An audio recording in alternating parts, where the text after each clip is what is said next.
A lot of people always asking themselves, what can I do to be happy? That's a big question for a lot of people. Now, you have a system of 5 steps. Yeah. I've written 5 simple steps that really helps no matter who you are, what walk of life you're in. Number 1, you have to own your own happiness. Take it away from other people demanding that they make you happy. Your kids are not going to make you happy. Your spouse is not going to make you happy. A big house is not going to make you happy. Own your own happiness and be responsible for doing those things that bring joy into your own heart, independently of life and people and money and all of that stuff. Right. It doesn't necessarily give you a happiness. You have to take responsibility of that peace and that joy that lives inside of your heart and not inside of your stuff. Wow. Am I right? Yeah. And the second thing that I think people need to do is challenge their own story, because people torment themselves by how they see their life. They've told themselves a story as if it were the truth when it is really a perspective truth. And sometimes you've narrated a story that you beat yourself to death with. Challenge your own story. Change the way you talk to yourself about who you are and what happened to you and what you're going to do in your life. You wrote the script. Change the story. Change the dialogue. You can, am I right? You know? Yeah. The third thing that I think is very important is to enjoy the journey, not the destination. A lot of us delay our happiness. When I get to this level, when I get my degree, when I get the kids, when I get married, I'm going to be happy. Enjoy the journey. Enjoy the whole step, the whole process. Every day that you get up to strive for whatever it is you're after. You know, I'm a goal-oriented guy. Yeah, absolutely. But you don't celebrate when you get to the finish line. Celebrate all along the way. Celebrate all along the way. Yeah, man. You know, that's so true, because I hear people talking about a million, man. When I make $1 million, I'm going to do this right here. Well, look, if you've been making $25,000 a year, and all of a sudden you're making $100,000 a year, I got news for you, man. You need to go eat a piece of cake and put a candle in it or something, because that's a big jump. And like you say, enjoying the journey is just realizing that there's joy in the process. That, and then I put me on my calendar. Put me on my calendar, because I want my attention too. Because if you don't see yourself as valuable, nobody else will.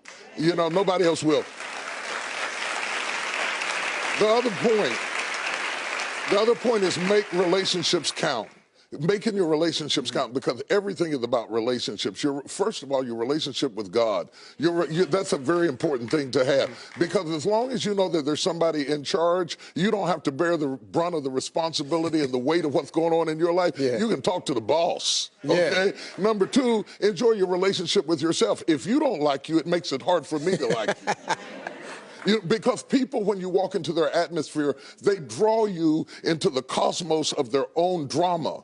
And if they're full of drama without you, when you come in, you become caught up in the cyclone of their drama. Enjoy your relationship with yourself. And then anybody else who comes in, they enter into a party you already started.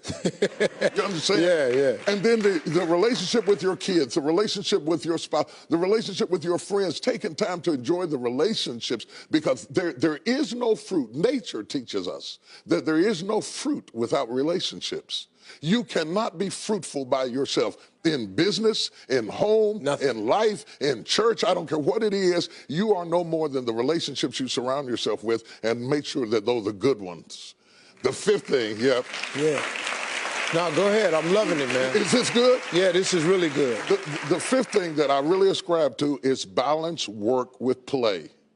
You can't do all of either one and be successful. And to those whom much is given, much is required. And if you work really hard and you're a really diligent person, make sure that you do some play to balance your life out. If you play real hard but you don't work very much, you're going to be fun, but you're going to be hungry. You know what I'm saying?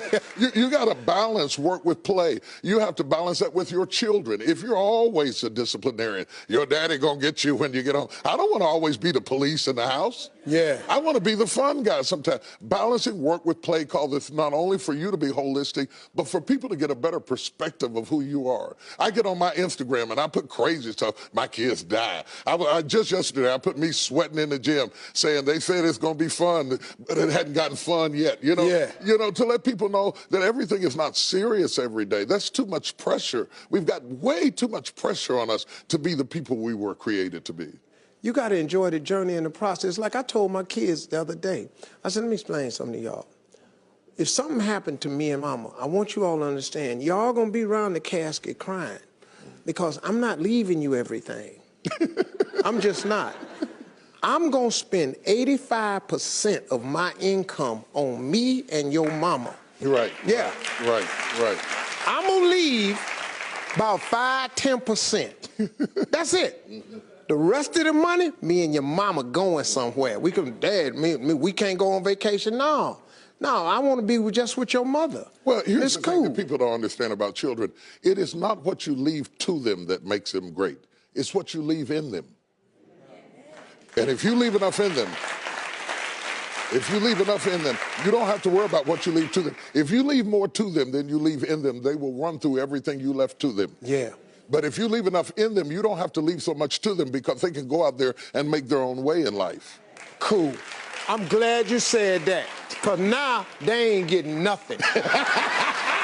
Coming up next, Bishop T.D. Jakes has a special story to share with us that proves miracles happen right here on earth. Stay with us. We'll be right back.